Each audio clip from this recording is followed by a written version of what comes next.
আল্লাহ পাক রব্বুল আলামিন পবিত্র কোরআন শরীফে আয়াতে বলেন, ওয়ামা খালাকুতুল জিন্না ওয়াল ইনসা ইল্লা লিয়াবুদুন। এই ব্যাপারে কোরআনে যতগুলি আয়াত আছে, যতগুলি হাদিস আছে, সবগুলির সারমর্মে আল্লাহ বলেন, এই মানুষ, সাত আসমান বানাইছি মানুষ তোমাদের সেবা গোলামি করার জন্য। কার? কার? মানুষের। সাত আসমান বানাইছি মানুষ তোমাদের সেবা গোলামি করার জন্য। সাত আসমানের যাবতীয় বাসিন্দা বানাইছি মানুষ তোমাদের সেবা গোলামি করার জন্য। সাত জমিন বানাইছি মানুষ তোমাদের সেবা গোলামি করার জন্য। সাত জমিনের যাবতীয় বাসিন্দা বানাইছি মানুষ তোমাদের সেবা গোলামি করার জন্য।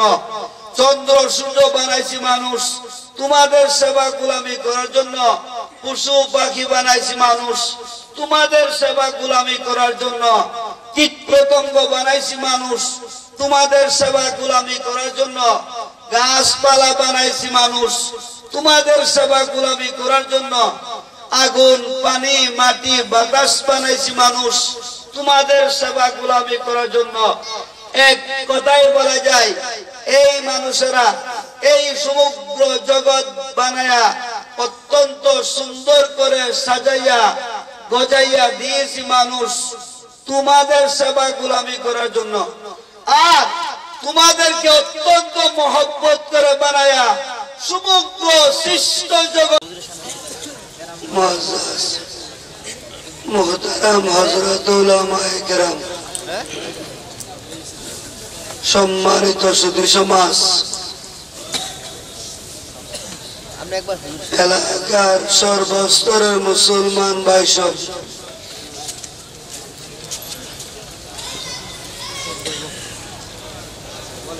আমার পর্দানিশী মা ও বোনেরা,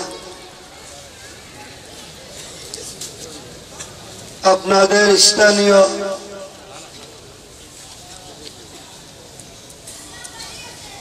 একটা ধর্মীয় শিক্ষা প্রতিষ্ঠানের উদ্যোগে আজকের এই মুবারক ইসলামী মহাসম্মেলনের ব্যবস্থা করা হয়েছে। রাত্র গভীর হওয়ার পথে আমি অতি সংক্ষিপ্ত একটা কথা আপনাদের খেদমতে আরজ করব, তারপর ইনশাআল্লাহ মুনাজাত হয়ে যাবে। আজকে লাইলাতুল জুমা, আগামীকাল কি বার?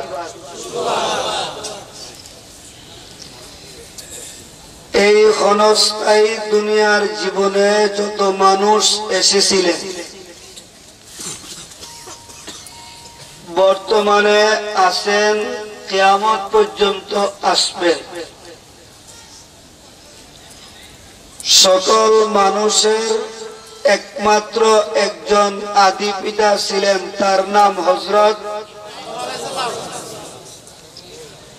ইব্রাহিম আলাইহিস সালাম।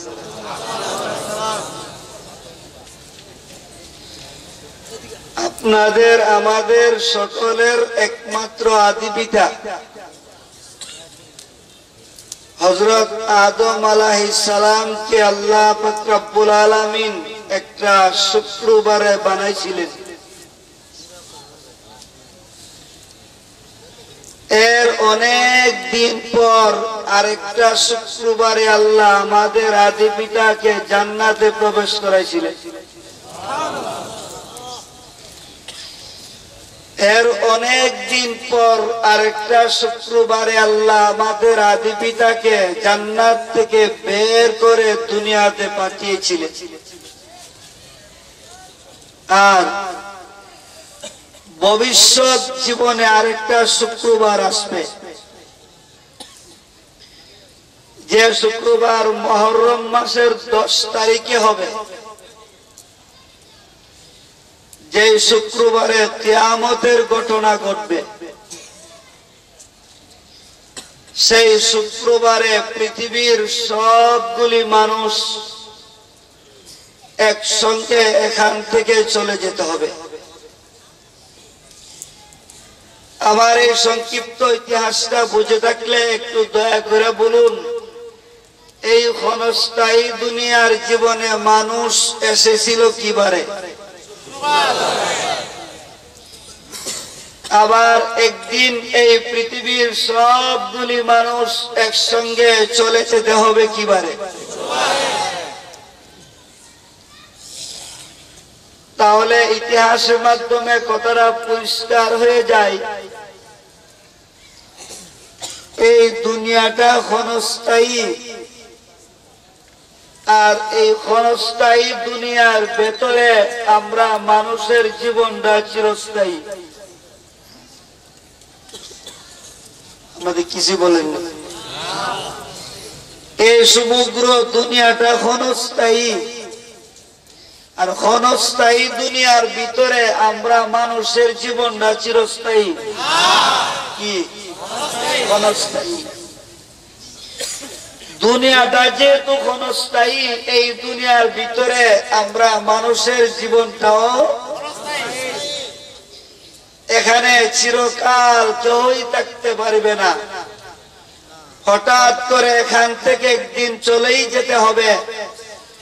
কখন যেতে হবে আপনি বলতে পারবেন না, আর যেদিন যাওয়ার সময় হবে তখন এক মুহূর্ত দেরি করাও যাবে না।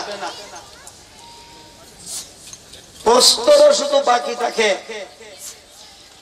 যে ক্ষণস্থায়ী দুনিয়ার জীবনে আপনারা চিরকাল থাকতে পারবেন না, যে ক্ষণস্থায়ী দুনিয়ার জীবনে আমরা চিরকাল থাকতে পারবো না, যে ক্ষণস্থায়ী দুনিয়ার জীবনে পৃথিবীর কোনো মানুষ চিরকাল থাকতে পারবে না, সেই ক্ষণস্থায়ী দুনিয়ার জীবনে আল্লাহ আপনাদেরকে আমাদেরকে পাঠালেন কেন? এই একটা মাত্র প্রশ্নের সংক্ষিপ্ত জবাব দিয়ে আমি মুনাজাত করে দেব। যে ক্ষণস্থায়ী দুনিয়ার জীবনে আপনারাও চিরকাল থাকতে পারবেন না, আমরাও চিরকাল থাকতে পারবো না, যে ক্ষণস্থায়ী দুনিয়ার জীবনে পৃথিবীর কোনো মানুষ চিরকাল থাকতে পারবে না, তাহলে প্রশ্ন বাকি থাকে সেই ক্ষণস্থায়ী দুনিয়ার জীবনে আল্লাহ আপনাদেরকে আমাদেরকে পাঠালেন কেন? কেন পাঠালেন তার কারণ আল্লাহ পাক রব্বুল আলামিন পবিত্র কোরআন শরীফের বিভিন্ন আয়াতে বিভিন্ন পদ্ধতিতে বিভিন্ন ধারায় তার বর্ণনা বিবরণ দিয়েছেন। এর মধ্য থেকে আমি একটা অত্যন্ত সরল সোজা আয়াতের তরজমা আপনাদেরকে শোনাই। আল্লাহ পাক রব্বুল আলামিন পবিত্র কোরআন শরীফের আয়াতে বলেন, ওয়ামা খালাকুতুল জিন্না ওয়াল ইনসা ইল্লা লিয়াবুদুন। এই ব্যাপারে কোরআনে যতগুলি আয়াত আছে, যতগুলি হাদিস আছে, সবগুলির সারমর্মে আল্লাহ বলেন, এই মানুষ, সাত আসমান বানাইছি মানুষ তোমাদের সেবা গোলামি করার জন্য। কার? কার? মানুষের। সাত আসমান বানাইছি মানুষ তোমাদের সেবা গোলামি করার জন্য। সাত আসমানের যাবতীয় বাসিন্দা বানাইছি মানুষ তোমাদের সেবা গোলামি করার জন্য। সাত জমিন বানাইছি মানুষ তোমাদের সেবা গোলামি করার জন্য। সাত জমিনের যাবতীয় বাসিন্দা বানাইছি মানুষ তোমাদের সেবা গোলামি করার জন্য। চন্দ্র সূর্য বানাইছি মানুষ তোমাদের সেবা গোলামি করার জন্য। পশু পাখি বানাইছি মানুষ তোমাদের সেবা গোলামি করার জন্য। কীট পতঙ্গ বানাইছি মানুষ তোমাদের সেবা গোলামি করার জন্য।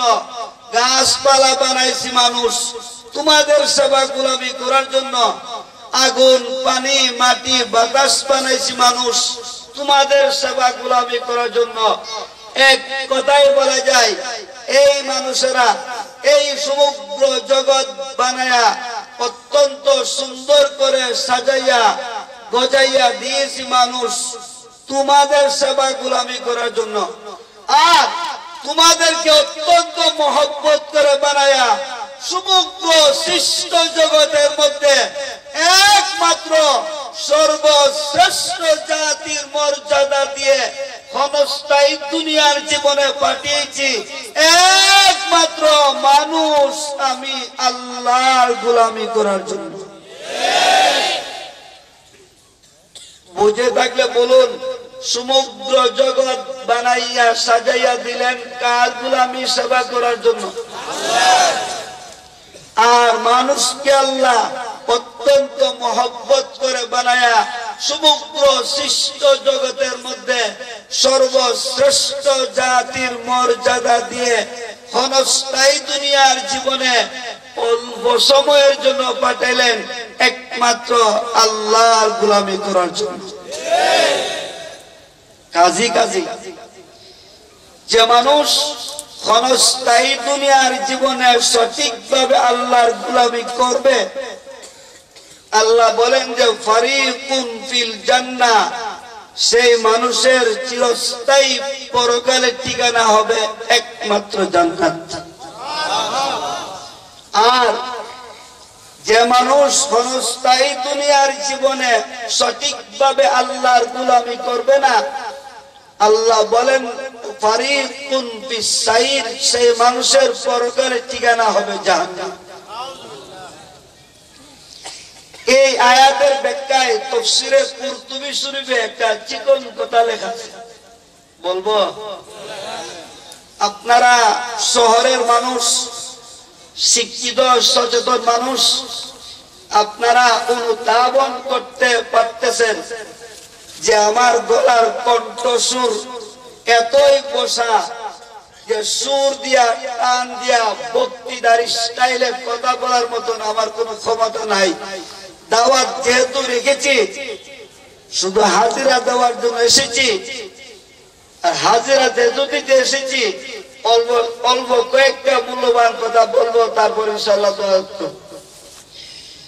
তেলাওয়াতকৃত আয়াতের তাফসীরে কুরতুবী শরীফে লেখেন, মুমিন মুসলমান যদি আল্লাহকে সন্তুষ্ট করার জন্য আল্লাহর নামে গোলামি করে, সেই গোলামি করাটার নাম ইবাদত। ইবাদত করার ফলাফল আল্লাহ পরকালে দিবেন জান্নাত। আর যে মুমিন মুসলমান আল্লাহ ছাড়া কোন গায়রুল্লাহর নামে গোলামি করবে, গায়রুল্লাহ বুঝেন কি? গায়রুল্লাহ কি? আল্লাহ একমাত্র আল্লাহ, আল্লাহ একমাত্র আল্লাহ, আল্লাহ ছাড়া আর যা কিছু আছে সবকিছু গায়রুল্লাহ। কাজী আল্লাহর নামে গোলামি করলে তার নাম ইবাদত, ইবাদত করার ফলাফল জান্নাত। আল্লাহ ছাড়া কোন গায়রুল্লাহর নামে গোলামি করলে তার নাম শিরিক, শিরিক করার ফলাফল জান্নাত, শিরিক করার ফলাফল জাহান্নাম। আল্লাহর নামে গোলামি করলে ইবাদত হয় কেন, আর আল্লাহ ছাড়া গায়রুল্লাহর নামে গোলামি করলে শিরিক হয় কেন? কথাটা বুঝাবার জন্য আমি একটা সহজ উদাহরণ দিচ্ছি। যদি ভাষার শালীনতা রক্ষা না হয় আপনারা বেয়াদবি মাফ করেন। একটা পুরুষ তার আপন স্ত্রীর সঙ্গে মিলামিশা করলো, এই কাজটা করার নাম জিনা। কি? সহবাস, অবশ্যই সবের কাজ। আরেকটা পুরুষ আরেকটা বেগানা নারীর সঙ্গে মিলামিশা করলো, এই কাজটা করার নাম সহবাস। কি? জিনা, পাপের কাজ। কাজ তো একটা, নাম দুইটা হইল কেন?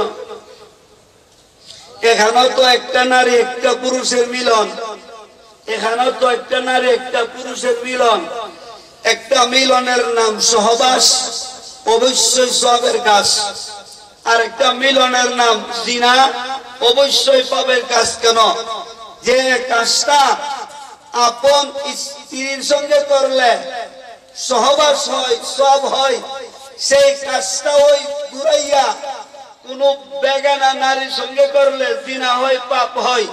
ঠিক যেই সেজদা আপন মালিকের নামে করলে ইবাদত হয়, সেই একই সেজদা আপন মালিক ছাড়া কোন গায়রুল্লাহর নামে করলে শিরক হয়।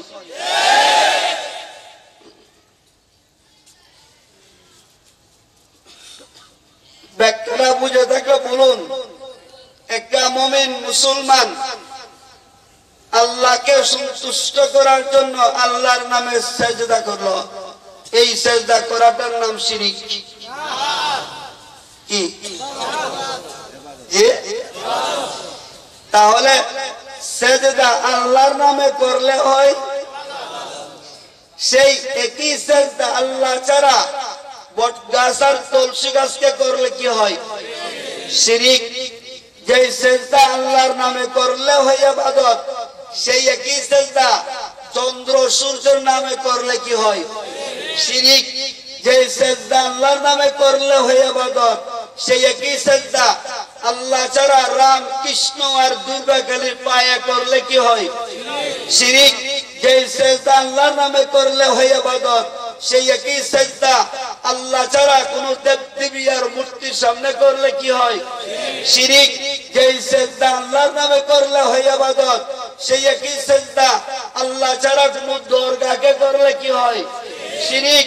যে সেজদা আল্লাহর নামে করলে হয় ইবাদত, সেই একই সেজদা আল্লাহ ছাড়া কোন মাজারকে করলে কি হয়?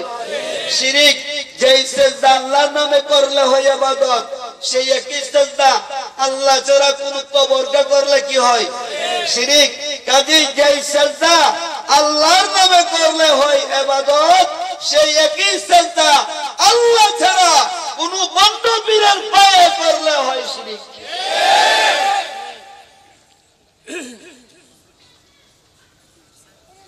শিরক সম্পর্কে একটা কথা আল্লাহ বলেছেন সূরা ইউসুফে, জানি না আপনাদেরকে বুঝাইতে পারবো কিনা। আল্লাহ বলেন, ওয়ামা ইউমিনু আকসারুহুম বিল্লাহি ইল্লা ওয়া হুম মুশরিকুন। আল্লাহ বলেন, যারা আল্লাহকে বিশ্বাস করে, যারা আল্লাহকে বিশ্বাস করে তাদের অধিকাংশ মুশরিক।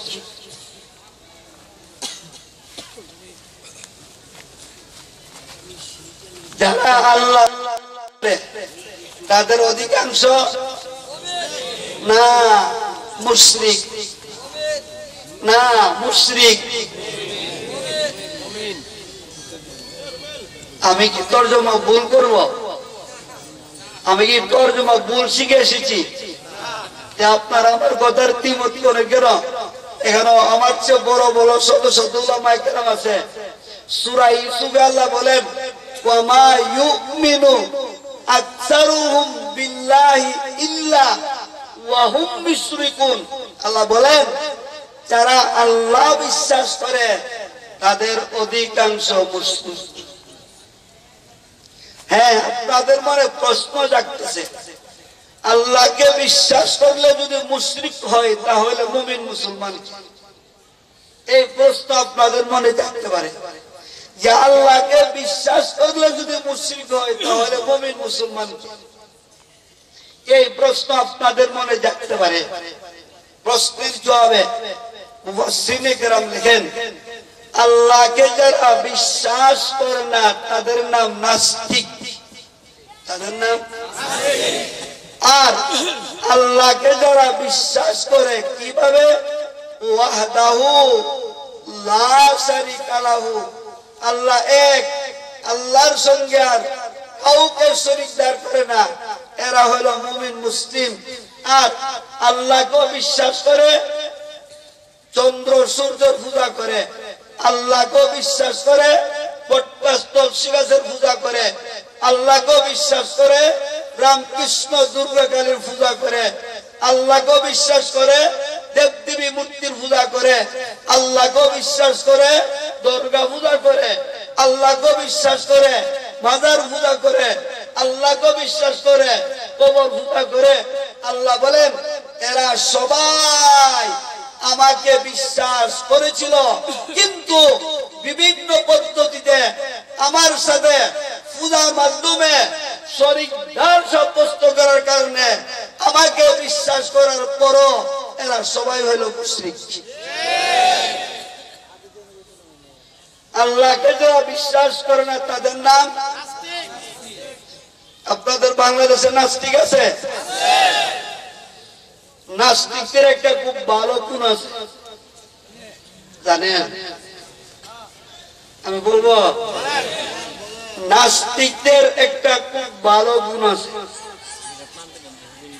সেটা হলো নাস্তিক আল্লাহ বিশ্বাস করে না, নাস্তিক সৃষ্টিকর্তা বিশ্বাস করে না, কিন্তু নাস্তিকের দলেরা অবশ্যই মরণ বিশ্বাস করে।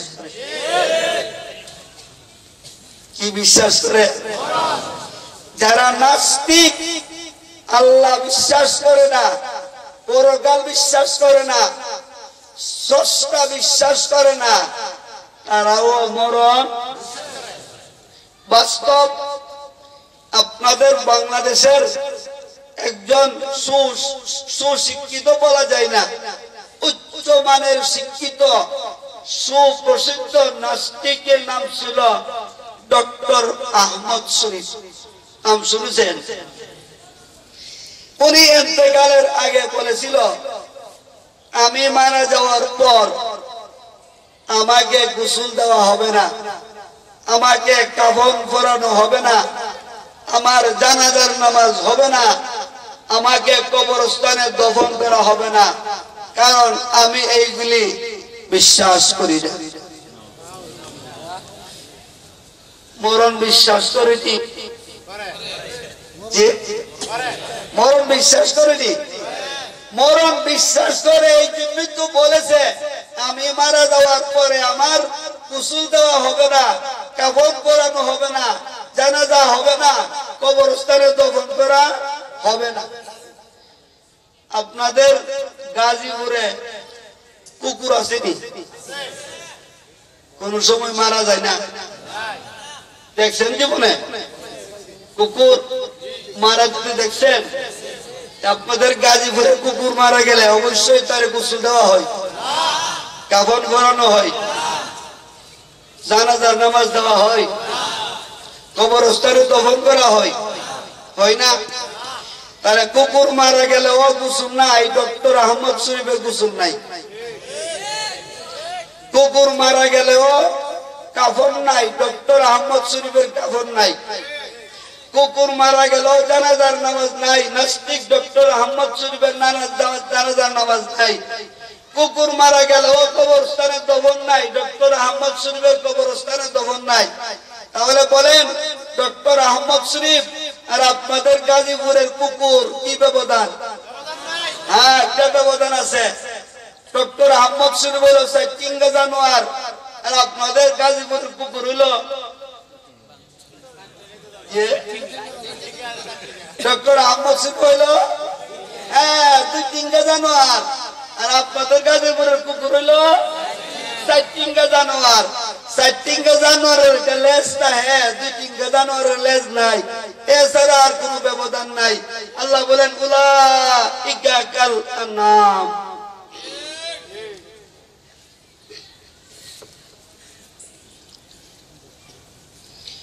তাহলে আল্লাহর নামে গোলামি করলে তার নাম ইবাদত, আর আল্লাহ ছাড়া কোন গায়রুল্লাহর নামে গোলামি করলে তার নাম শিরিক। কইলে যারা বুঝেন না, আমি শিরিকের একটা সহজ তর্জমা করি। শিরিক কথার একটা সহজ তর্জমা হইল পূজা। কেমন বুঝছেন? শিরিক কথার একটা সহজ তর্জমা কি? পূজা। চন্দ্র সূর্যকে চেষ্টা করলে বলা হয় চন্দ্র সূর্য পূজা। বট গাছ তুলসী গাছকে চেষ্টা করলে বলা হয় বট গাছ তুলসী গাছ পূজা। রাম কৃষ্ণ দুর্গা কালীকে শ্রদ্ধা করলে বলা হয় রাম কৃষ্ণ দুর্গা কালী পূজা। দেব দেবী আর মূর্তিকে শ্রদ্ধা করলে বলা হয় দেব দেবী আর মূর্তি পূজা। দুর্গাকে শ্রদ্ধা করলে বলা হয় দুর্গা পূজা। মাজারকে শ্রদ্ধা করলে বলা হয় মাজার পূজা। কবরকে শ্রদ্ধা করলে বলা হয় কবর পূজা। বন্ধবীকে শ্রদ্ধা করলে বলা হয় পীর পূজা। বলুন আল্লাহ আপনাদের আমাদের সবাইকে সমগ্র সৃষ্ট জগতের মধ্যে একমাত্র সর্বশ্রেষ্ঠ জাতির মর্যাদা দিয়ে দুনিয়াতে পাঠিয়েছেন অবশ্যই পূজা করার জন্য, কি ইবাদত করার জন্য। তাহলে আপনাদের ইসলাম ধর্মের দুর্গা পূজা করার কোন বিধান আছে? আপনাদের ইসলাম ধর্মের দুর্গা পূজা কোন নিয়ম আছে? নাই। মহানবী মুহাম্মদুর রাসূলুল্লাহ সাল্লাল্লাহু আলাইহি সাল্লামের ইসলাম ধর্মে দুর্গা পূজা করার কোন বিধান নাই। এবার জানা থাকলে বলুন দুর্গা পূজা করার নিয়ম আর দুর্গা পূজা করার বিধান আছে কোন ধর্মে?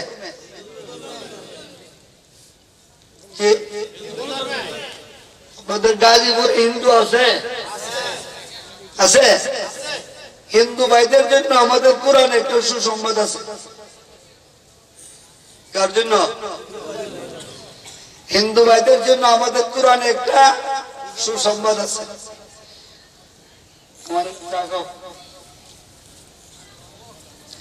আমাদের আল্লাহ আমাদের ইসলাম ধর্মের ধর্মগ্রন্থ পবিত্র কুরআন শরীফের সূরাতুল কাফিরুনের শেষ আয়াতে লাকুম, বলেন লাকুম দীনুকুম ওয়ালিয়াদিন বলে সারা দুনিয়ার সবগুলি মানুষকে আমাদের আল্লাহ যার যার আপন আপন ধর্ম পালনের সম্পূর্ণ স্বাধীনতা দিয়েছেন। হিন্দু ভাইকে হিন্দু ধর্ম পালনের স্বাধীনতা দিয়েছেন, বুদ্ধ ভাইকে বুদ্ধ ধর্ম পালনের স্বাধীনতা দিয়েছেন, ইহুদি ভাইকে ইহুদি ধর্ম পালনের স্বাধীনতা দিয়েছেন, খ্রিস্টান ভাইকে খ্রিস্ট ধর্ম পালনের স্বাধীনতা দিয়েছেন, মুসলমানকে ইসলাম ধর্ম পালনের স্বাধীনতা দিয়েছেন। আমার জানা মতে শেখ মুজিবুর রহমান মার্চের 7 তারিখের ঐতিহাসিক ভাষণে এই কথাই বলেছিল, এই দেশে সব ধর্মওয়ালারাই বাস করবে, সব ধর্মওয়ালারাই আপন আপন ধর্ম পালনে স্বাধীন থাকবে। আল্লাহ আমাদের কোরআনের সূরাতুল কাফিরুনের শেষ আয়াতে লাকুম দীনুকুম ওয়ালিয়াদিন বলে সারা দুনিয়ার সবগুলি মানুষকে যার যার আপন আপন ধর্ম পালনের সম্পূর্ণ স্বাধীনতা দিয়ে এই কথা পরিষ্কার ভাষায় বলে দিয়েছেন। হিন্দু ভাইয়েরা স্বাধীনভাবে হিন্দু ধর্মের উৎসব পালন করবে, বুদ্ধ ভাইয়েরা স্বাধীনভাবে বুদ্ধ ধর্মের উৎসব পালন করবে, ইহুদি ভাইয়েরা স্বাধীনভাবে ইহুদি ধর্মের উৎসব পালন করবে, খ্রিস্টান ভাইয়েরা স্বাধীনভাবে খ্রিস্ট ধর্মের উৎসব পালন করবে। আর সারা দুনিয়ার 200 কোটি মুসলমানেরা দুর্গা পূজার উৎসব পালন করবে। কি না করেন কেন? আমি ব্যস্ত লাগাই, আমি ব্যস্ত লাগাই না আপনি ব্যস্ত লাগান, পরিষ্কার করি।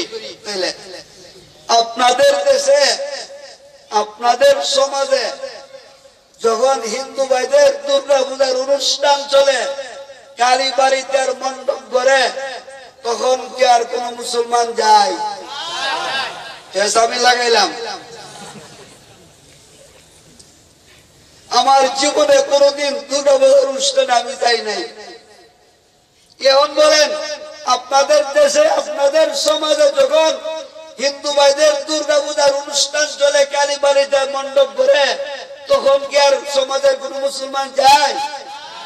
তাই একটু আগে বললেন আপনাদের ইসলাম ধর্মের দুর্গা পূজা করার কোন বিধান নাই, একটু আগেই বললেন আপনাদের ইসলাম ধর্মের দুর্গা পূজা করার কোন নিয়ম নাই, এখন আবার বলেন যায়। তাহলে ভোট একটা ঠিক করেন, কোন ভোটে চলবেন?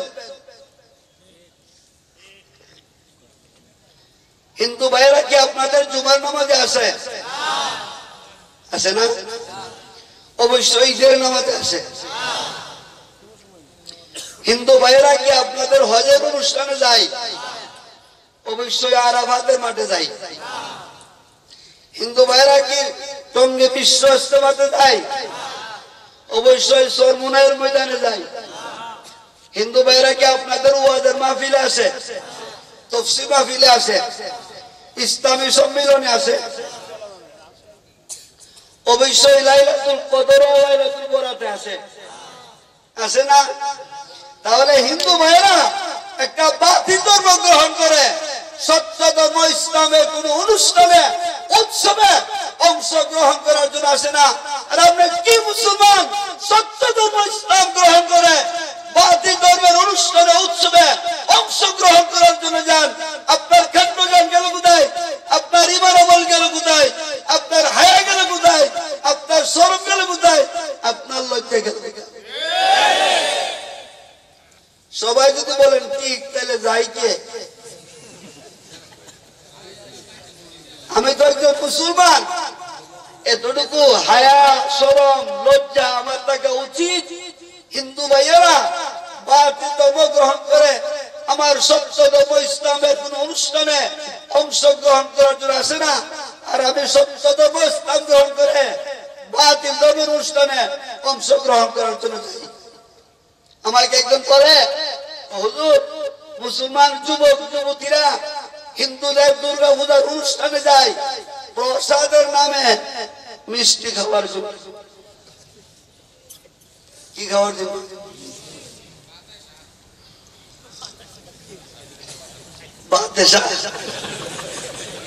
শুনেন, হিন্দু ভাইদের দুর্গা পূজার অনুষ্ঠানে গিয়া প্রসাদের নামে মিষ্টি খান আর বাতাসা খান। কুকুরের পায়খানা খাইলে যে পাপ হবে, হিন্দুদের দুর্গা পূজার অনুষ্ঠানে গিয়ে প্রসাদের নামে বাতাসার মিষ্টি খাইলে সেই পাপ হবে।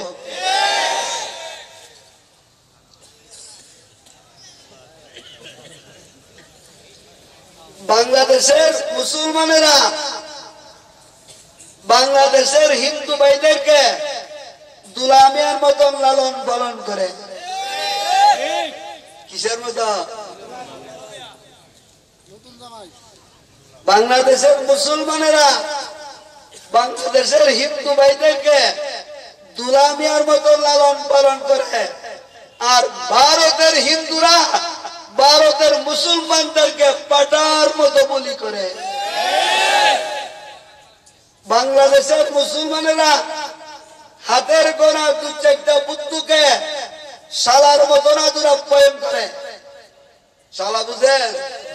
আমার ব্রাহ্মণবাড়িয়ার আঞ্চলিক ভাষা, ওয়াইফের ছোট বাইরে তো শালা। আপনাদের কাছে বাংলাদেশের হাতের গোনা দু চারটা বুদ্ধুকে বাংলাদেশের মুসলমানেরা শালার মতন আদর আপ্যায়ন করে। আর বারবার বুদ্ধরা আর এখানে রোহিঙ্গা মুসলমানদেরকে কুরবানির গরুর মতন জবাই করে। এতে স্পষ্ট হয়ে যায় হিন্দু ধর্ম সন্ত্রাসের ধর্ম হতে পারে, বুদ্ধ ধর্ম সন্ত্রাসের ধর্ম হতে পারে, মুসলমানের ইসলাম ধর্ম সন্ত্রাসের ধর্ম হতে পারে।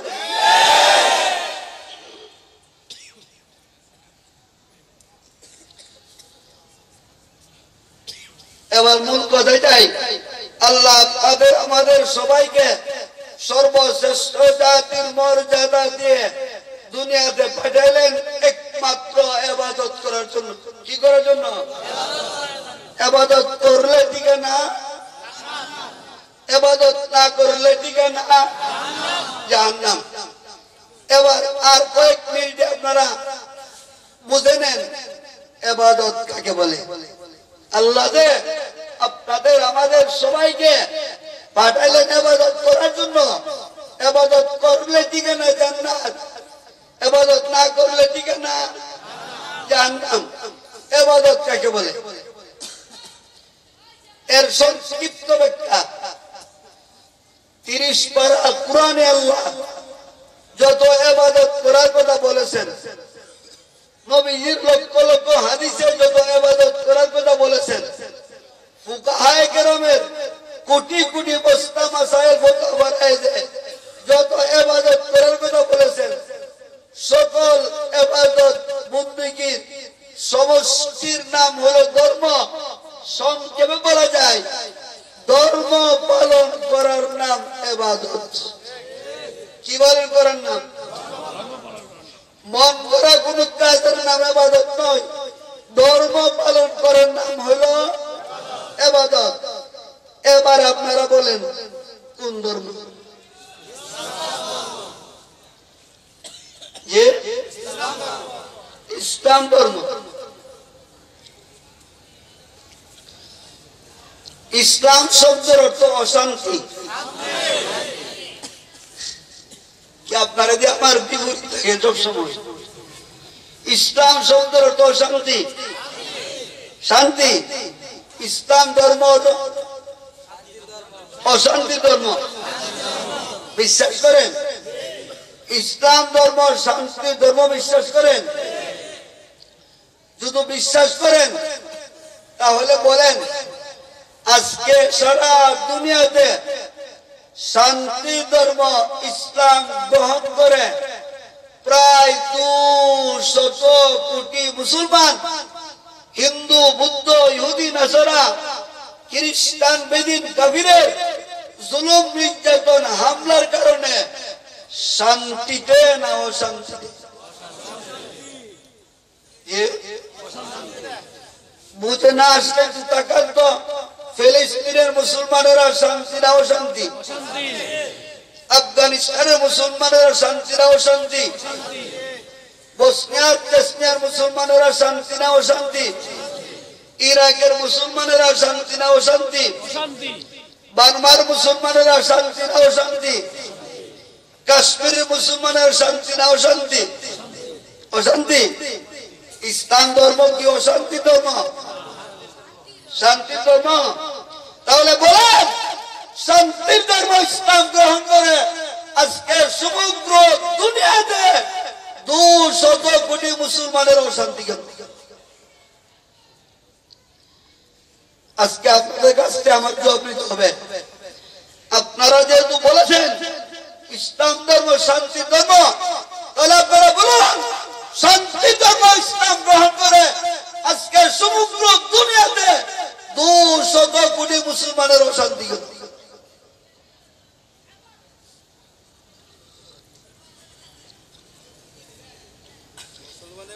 শান্তি ধর্ম ইসলাম দুনিয়াতে নাজিল করছেন কে? কদিন আগে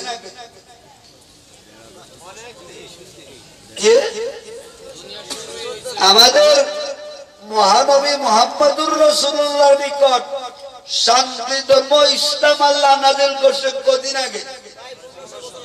প্রায় 1000 বছর আগে।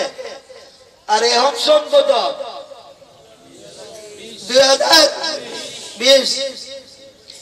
যে আল্লাহ 1000 বছর আগে শান্তি ধর্ম ইসলাম দুনিয়াতে পাঠাইছেন, সেই আল্লাহ কি 1000 বছর আগে অগ্রিম ভাবে জানেন যে 2020 সালে দুনিয়ার 200 কোটি মুসলমানেরা ইহুদি, নাসারা, খ্রিস্টান, বেদিন, কাফিরের জুলুম, নির্যাতন, হামলার কারণে অশান্তি ভোগ করবে?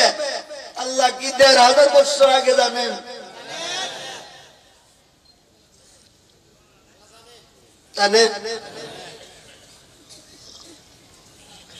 আল্লাহ যদি জানেন যে শান্তি ধর্ম ইসলাম পাঠাইয়া দেওয়ার 1000 বছর পরে 2020 সালে দুনিয়ার 200 কোটি মুসলমানেরা শান্তি ধর্ম ইসলাম গ্রহণ করে অশান্তি ভোগ করবে, আল্লাহ যদি জানেন 1000 বছর আগে, তাহলে অশান্তি কেন হবে সে কারণটাই কোরআনে বলে দেন নাই? কোরআনে বলে দিয়েছে। কিন্তু আজকে এই প্রশ্ন উত্থাপন করলে অনেক মুসলিম দেশের রাষ্ট্রপতিরা, অনেক ইসলামী দলের নেতারা বলে মুসলমানের হাতে বিপুল পরিমাণ ধন সম্পদ না থাকার কারণে, আবার কেউ বলে মুসলমানদের হাতে বিপুল পরিমাণ সৈন্যবাহিনী না থাকার কারণে, আবার কেউ বলে মুসলমানের হাতে যুগ উপযোগী অস্ত্র না থাকার কারণে, আবার অনেকে বলে মুসলমানের সমাজে বড় মানের কোন সংগঠন না থাকার কারণে। আমি বলি এইগুলি খেয়ালি ফুলাও খাওয়ার সমতুল্য, এইগুলি স্বর্ণের হরিণ শিকার করার কল্পনা ছাড়া আর কোন নয়। যে আল্লাহ শান্তিতে ইসলাম দুনিয়াতে পাঠিয়েছেন, সে আল্লাহ ১৫০০ বছর আগে কুরআনও বলে দিয়েছেন শান্তিতে ইসলাম গ্রহণ করে ২০০ কোটি মুসলমানের অশান্তি কেন হবে। কিন্তু আমি দুঃখিত, সবগুলো আয়াত তেলাওয়াত করে আপনাদেরকে শোনাইতে পারবো না। একটা আয়াতের তর্জমা শুনি।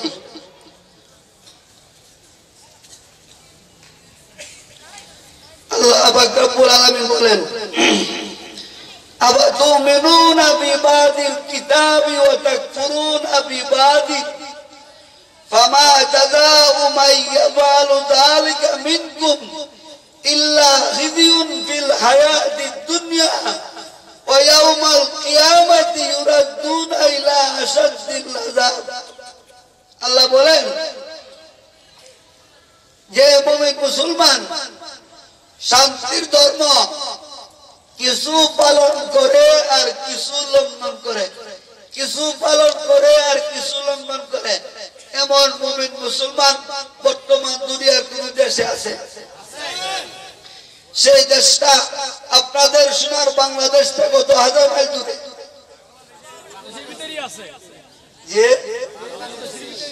আল্লাহ বলেন, আফাতুমিনুনা বিবাদিল কিতাবি ওয়া তাকফুরুনা বিবাদি, যে মুমিন মুসলমান শান্তি ধর্ম ইসলাম কিছু পালন করে কিছু লঙ্ঘন করে, কিছু পালন করে কিছু লঙ্ঘন করে, এমন মুসলমানের দুইটা শাস্তি হবে। একটা দুনিয়াতে খিজিয়ুন ফিল হায়াতিদ দুনিয়া, দুনিয়ার জীবনে হিন্দু বুদ্ধ ইহুদি নাসারা খ্রিস্টান বিদিন কাফিরের পিটুনি খাইতে হবে। ওয়া ইয়াউমাল কিয়ামাতি ইউরাদ্দুনা ইলা আশাদ্দিল আযাব, পরকালে জাহান্নামের কঠিন শাস্তি ভোগ করতে হবে। কি অপরাধ? ধন সম্পদ কম, সেনাবাহিনী কম, অস্ত্র শস্ত্র কম, কি অপরাধ? কিছু পালন করে আর কিছু। কথাটা আরো সুন্দর করে আল্লাহ বলেন, ইয়া আইয়ুহাল্লাযীনা আমানু দুখুলু ফিস-সিলমি কাফা, এই ইমানদাররা শান্তির ধর্ম ইসলাম গ্রহণ করে যদি দুনিয়াতেও শান্তি পেতে চাও, আখিরাতেও শান্তি পেতে চাও, আমি আল্লাহ ব্যবস্থা দিচ্ছি। উদখুলু ফিস-সিলমি কাফা, 16 আনা কি 16 আনা ধর্ম পালন করনেওয়ালা হয়ে যাও। কত আনা? এই আয়াতের তর্জমাটা বুঝাবার জন্য একটা উদাহরণ দেব। আমার কথা শেষ। আপনাদের গাজীপুরে মশা আসেনি? শিক্ষিত মশা বেশি না অশিক্ষিত মশা বেশি?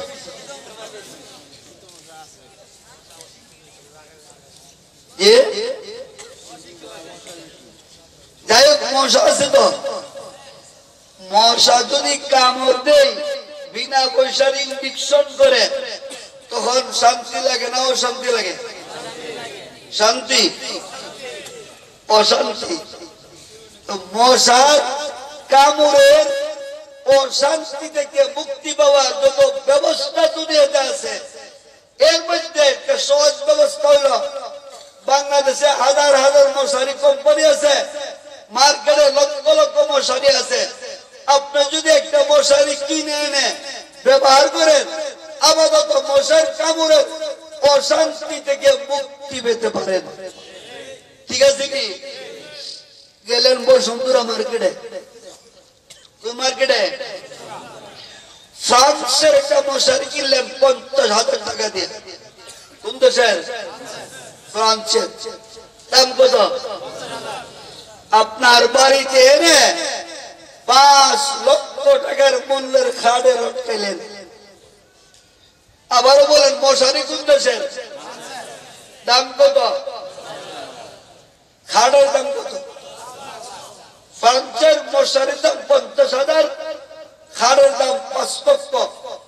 5 লক্ষ টাকার খাটের লটকাইয়া রাত্রে ঘুম যাবার সময় আপনার বডি তো 3.5 হাত, অর্ধেকটা বডি ঠিকঠাক মতো ওই মশারির ভিতরে ঢুকাইয়া দিলেন, আর অর্ধেকটা বডি ঠিকঠাক মতো ওই মশারির বাহিরে রাখলেন।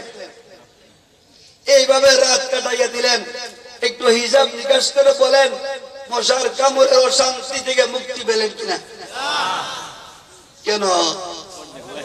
ফ্রান্সের মশারির দাম 50,000 টাকা, খাটের দাম 5 লক্ষ, মুক্তি পেলেন না কেন? অর্ধেক বাহিরে আর অর্ধেক এই চালাক্য বাঙালি, এই চালাক্য বাঙালি। মশারি তো তোমাকে মশার কামড় থেকে মুক্ত করে দেবে আংশিক ঢুকলে, আটা না ঢুকলে, না সুলো না ঢুকলে। ইসলাম ধর্ম শান্তি ধর্ম। ইসলাম ধর্ম তোমাকে দুনিয়াতে হিন্দু, বুদ্ধ, ইহুদি, নাসারা, খ্রিস্টান, বেদিন, কাফির জুলুম, নির্যাতন, হামলা থেকে মুক্ত করে দেবে। ইসলাম ধর্ম তোমাকে পরকালে জাহান্নাম থেকে মুক্ত করে দেবে। ইসলাম নামক মশারির ভিতরে আংশিক ঢুকলে, আটা না ঢুকলে, সুলো না ঢুকলে। এই জন্য আল্লাহ বলেন উদখুলু ফিস-সিলমি কাফা। এই ইমানদারেরা শান্তি ধর্ম ইসলাম গ্রহণ করে যদি দুনিয়াতে শান্তি পেতে চাও, একটা মাত্র ব্যবস্থা, উদখুলু ফিস-সিলমি কাফা। সুলো নাকি সুলো না ধর্ম পালন করনে वाला হয়ে যাও। সুলো নাকি সুলো না ধর্ম আমল করনে वाला হয়ে যাও। দুনিয়া তো বেদিন কাফিরের পিছনে থেকে মুক্তি পাবে, পরকালে জাহান্নাম থেকে মুক্তি পাবে।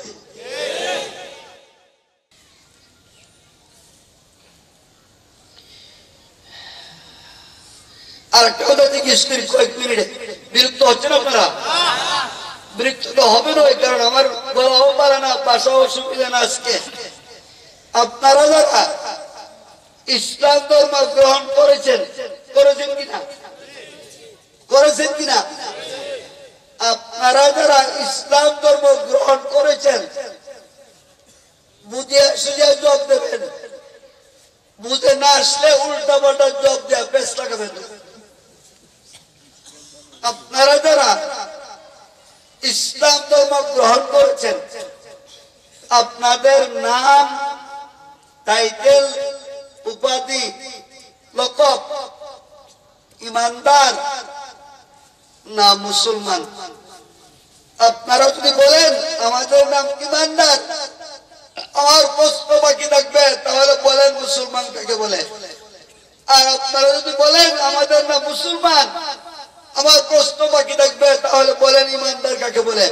কাজেই বুঝে সুঝে বলবেন, জানা থাকলে বলবেন, জানা না থাকলে আন্দাজুন্দা বলে পেশ লাগাবেন না। আপনারা যারা সত্য ধর্ম ইসলাম গ্রহণ করেছেন, আপনাদের নাম, টাইটেল, উপাধি ইমানদার না মুসলমান?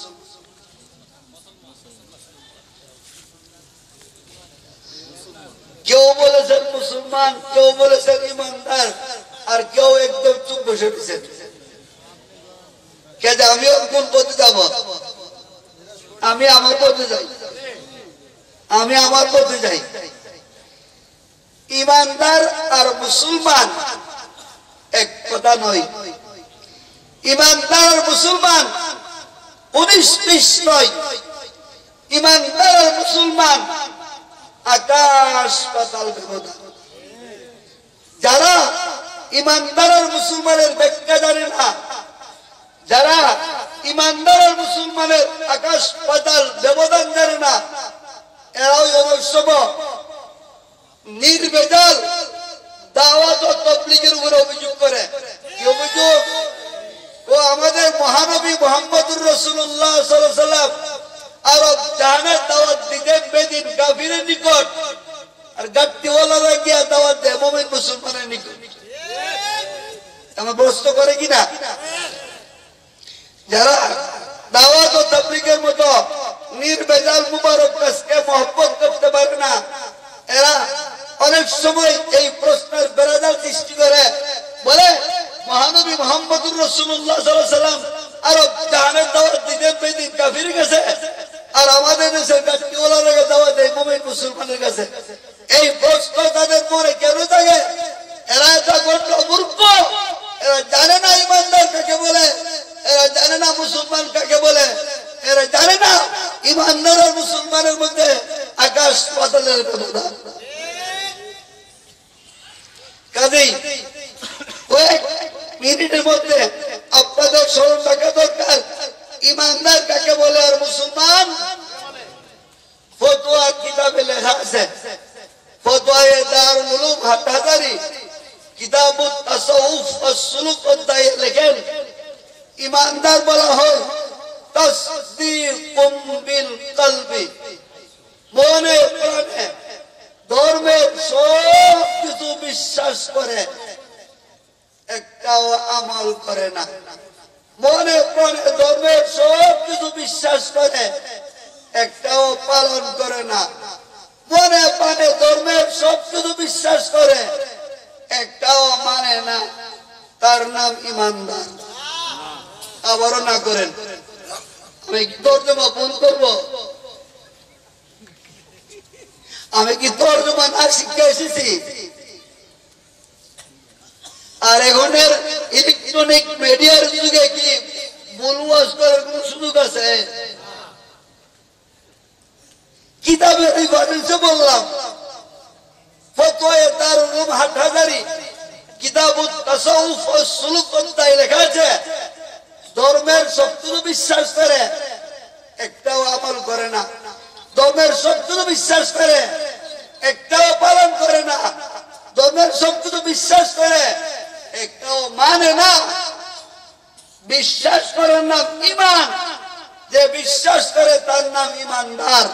কাদের ধর্মের সব কিছু বিশ্বাস করে, একটাও পালন করে না, তার নাম ইমানদার বিশ্বাস। বাকি রইল মুসলমান কাকে বলে। ফতোয়ার কিতাবে লেখা আছে, আল আমালু বিল জাওয়ারিহ গর্দান নেহাদার পরে তোয়াত, ধর্মের সব কিছু বিশ্বাস করার পর যদি ধর্মের সব কিছু করায় গন্ডায় শুনলে সঠিকভাবে আল্লাহর হুকুমগুলি নবীর তরিকা মতে আমল করে, তার নাম মুসলমান। আসেনি বেশ কম? সব বিশ্বাস করে, একটাও পালন করে না, তার নাম ইমানদার। সব বিশ্বাস করে আবার সব কিছু আমল করে, তার নাম। আর ব্যাখ্যা দেওয়ার ক্ষমতা নাই। এ পর্যন্ত ব্যাখ্যাটা বুঝে থাকলে বলুন, আপনাদের বাংলাদেশের সমাজে ইমানদারের সংখ্যা বেশি না মুসলমানের সংখ্যা বেশি? ইমানদার শতকরা কতজন? ধরেন 80 জন সবকিছু বিশ্বাস করে, হয়তো শয়তানের দুঃখায় পুরো আমল করে না। আর শতকরা 20 জন সবকিছু বিশ্বাস করে, সবকিছু আমল করে। তাহলে ইমানদার আর মুসলমান দুই কথার ব্যাখ্যা থেকে আমরা একটা রিপোর্ট বের করলাম, আমাদের সমাজে শতকরা ইমানদার কত? বলেন, ইমানদার কত? 80 জন। মুসলমান কত? সংখ্যাটা হাতে রাখেন আর দেখুন আল্লাহ কোরআনে কি বলেন, ইয়া আইয়ুহাল্লাযীনা আমানুত্তাকুল্লাহা হাক্কা তুকাতিহি ওয়া লা তামুতুন্না ইল্লা ওয়া আনতুম মুসলিমুন। ইয়া আইয়ুহাল্লাযীনা আমানু, হে ঈমানদারগণ। আল্লাহ কাকে ডাক দিলেন? সমাজের কতজনকে? হ্যাঁ, 80 জনকে। ইয়া আইয়ুহাল্লাযীনা আমানু বলে সমাজের 80 জন ঈমানদারকে ডাক দিয়ে আল্লাহ বলেন, ও সমাজের 80 জন ঈমানদার, তোমরা যে ঈমানদার, এতে কোন রকমের সন্দেহ নাই। আমি আল্লাহ নিজেই তোমাদেরকে ঈমানদার বলে ডাক দিয়েছি। তবে শুনো, তুমি যে বিশ্বাস করে ঈমানদার হয়েছো, একটাও আমল করো না, এই ঈমানদারি টাইটেল জাহান্নাম থেকে বাঁচার জন্য যথেষ্ট নয়। ও সমাজের 80 জন ঈমানদারেরা, সত্যই যদি পরকালে জাহান্নাম থেকে বাঁচতে চাও, আমি আল্লাহ দাওয়াত দিচ্ছি ওয়ালা তামুতুন্না ইল্লা ওয়া আনতুম মুসলিমুন, ঈমানদার দলেরা মুসলমান হইয়া কবরে আসো। আল্লাহ ডাক দিলেন কাকে? বলেন সমাজের কতজনকে? দাওয়াত দিলেন কিসের? হ্যাঁ, এই আয়াতের ব্যাখ্যায় লেখা আছে ইসলামের দাওয়াত দুই প্রকার। বেদিন কাফিরের কাছে দিতে হবে দিনের দাওয়াত, আর আমার সমাজের ৮০ জন ইমানদারকে জাহান্নাম থেকে বাঁচাবার জন্য দিতে হবে মুসলমানই হওয়ার দাওয়াত। আল্লাহ কোরআনে বেদিনকে দিনের দাওয়াত দিয়েছেন, মুসলমান ইমানদারকে মুসলমান হওয়ার দাওয়াত দিয়েছেন। মুহাম্মদুর রাসূলুল্লাহ বেদিন কাফিরের কাছে গেলে দিনের দাওয়াত দিতেন, ইমানদারের কাছে গিয়ে মুসলমান হওয়ার দাওয়াত দিতেন। সাহাবায়ে কেরাম বেদিন কাফিরের কাছে গেলে দিনের দাওয়াত দিতেন, ইমানদারের কাছে গিয়ে মুসলমান হওয়ার দাওয়াত দিতেন। সেই একই সূত্রে গাদা আজকে সমগ্র দুনিয়াতে কাট্টিওয়ালারা যদি আমেরিকা, রাশিয়া, চীন, জাপান আর বাংলাদেশ বেদিন কাফিরের কাছে যায় তখন দিনের দাওয়াত দেয়। আর আমার সমাজের ৮০ জন ইমানদার বিশ্বাস করে আমল না করে জাহান্নামের পথে চলছে, ও ৮০ জন ইমানদারের কাছে গিয়া মুসলমান হওয়ার দাওয়াত দেয়।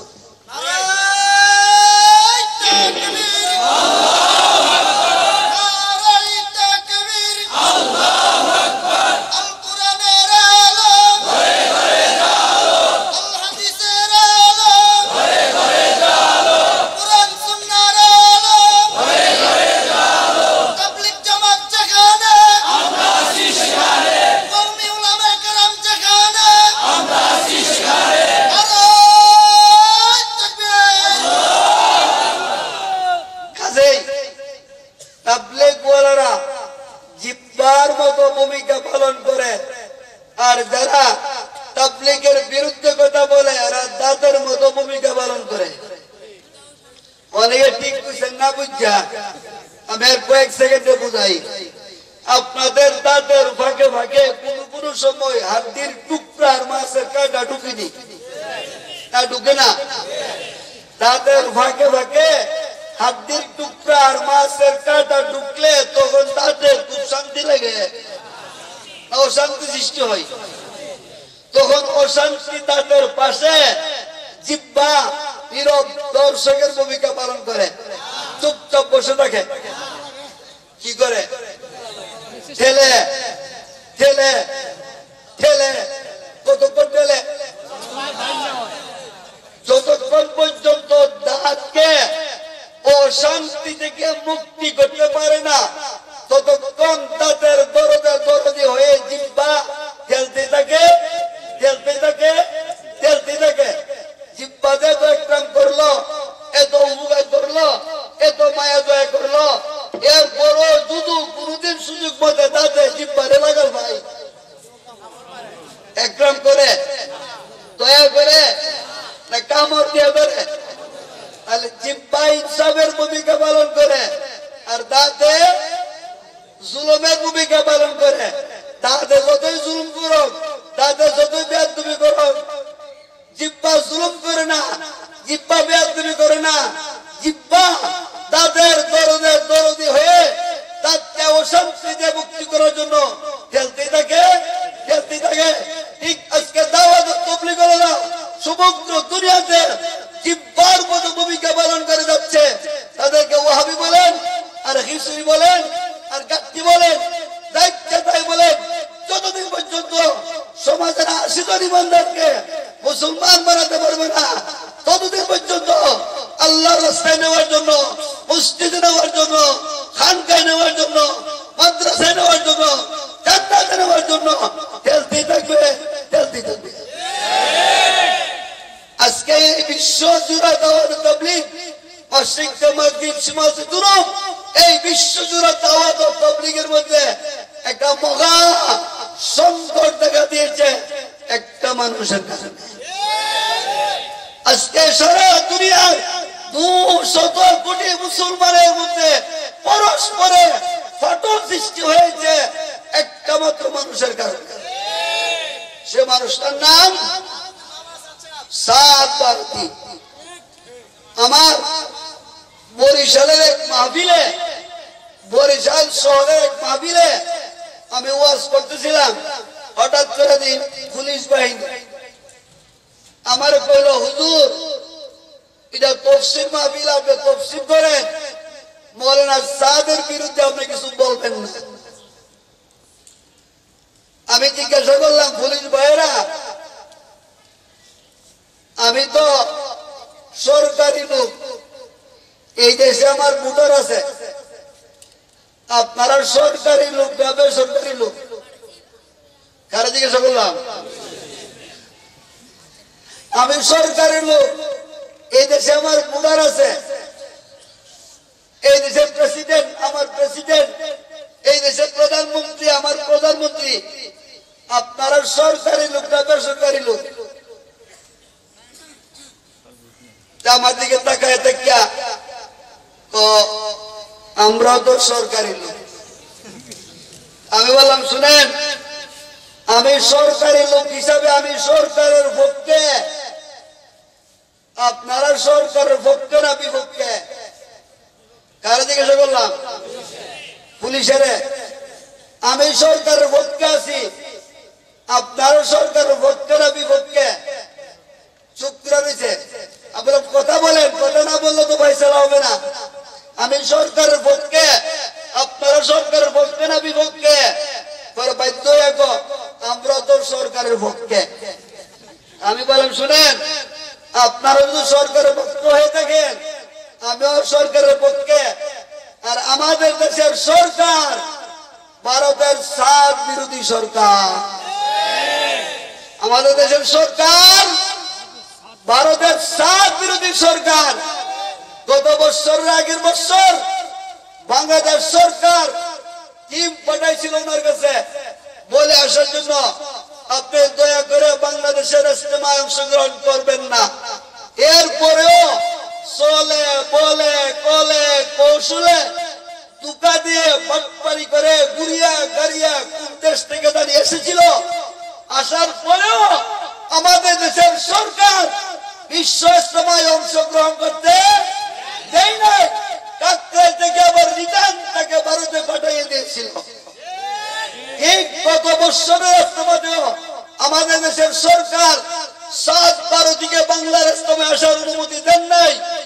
এই বছরের ইজতেমাতেও আমাদের দেশের সরকার ইজতেমা সম্পর্কে যত সিদ্ধান্ত দিয়েছে এর মধ্যে পরিষ্কার ভাষায় সিদ্ধান্ত দিয়েছে, বাংলাদেশের বিশ্ব ইজতেমায় দিল্লির 7-12 আসতে পারবে না। কারণ সাদের পুরাণের অপব্যাখ্যা, হাদিসের অপব্যাখ্যা, 4 ইমামের 4 মাযহাবের অপব্যাখ্যা, 4 তরিকার 4 পীরের অপব্যাখ্যা, মসজিদের ইমাম মুয়াজ্জিনের বেতন ভাতার অপব্যাখ্যা, মাদ্রাসার শিক্ষকদের বেতন ভাতার অপব্যাখ্যা। শুধু দেশের উলামায়ে কেরাম না, আমাদের দেশের সরকারও বুঝতে সক্ষম হয়েছে। আর আমাদের দেশের সারা বাংলাদেশের লক্ষ লক্ষ আলেম উলামা পীর মুর্শিদগণ একত্রিত হয়ে ইসলামের দ্বিতীয় দলিল ইজমা গঠন করে আমাদের সকলের ঈমান আমল হেফাজত করার জন্য আমাদেরকে সিদ্ধান্ত দিয়েছে। ভারতের 7 বিরোধী যতদিন পর্যন্ত কুরআন হাদিসের অপব্যাখ্যা থেকে ফিরে না আসবে, তওবা না করবে, দুনিয়ার 200 কোটি মুসলমানের আদালতে ক্ষমা প্রার্থনা না করবে, ততদিন পর্যন্ত তার কোনো ওয়াজ নসিহত বয়ান বক্তৃতা শোনা যাবে না, তার কোনো কর্মকাণ্ডে অংশগ্রহণ করা যাবে না। কাজে আমরা দাওয়াত ও তাবলীগের কাজ করব যার যার মন মতে, না উলামায়ে কেরামের তত্ত্বাবধানে। আমাদের সমাজের, আমাদের দেশের লক্ষ লক্ষ উলামায়ে কেরামের তত্ত্বাবধানে, তাদের পরামর্শ করবে, তাদের দিক নির্দেশের মধ্যে উলামায়ে কেরামরা যেভাবে বলবে সেভাবে আমরা ধর্মের সবকিছু কাজ করব।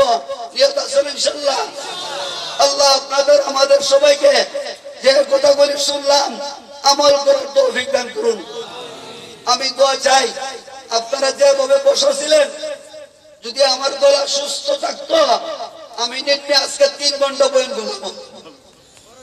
আমার গলা একেবারে অচল, যতটুকু কথা বলেছি গলার জোরে বলি নাই, তুতির জোরে বলি নাই, গায়ের জোরে বলেছি। কাজেই যে কথা বললাম, আল্লাহ আপনাদের আমাদেরকে আমল করার তৌফিক দান করুন। বলুন আমিন। সুবহান রাব্বিকা রাব্বিল ইজ্জাতি আম্মা ইয়াসিফুন ওয়া সালামুন আলাল মুরসালিন ওয়ালহামদুলিল্লাহি রাব্বিল আলামিন।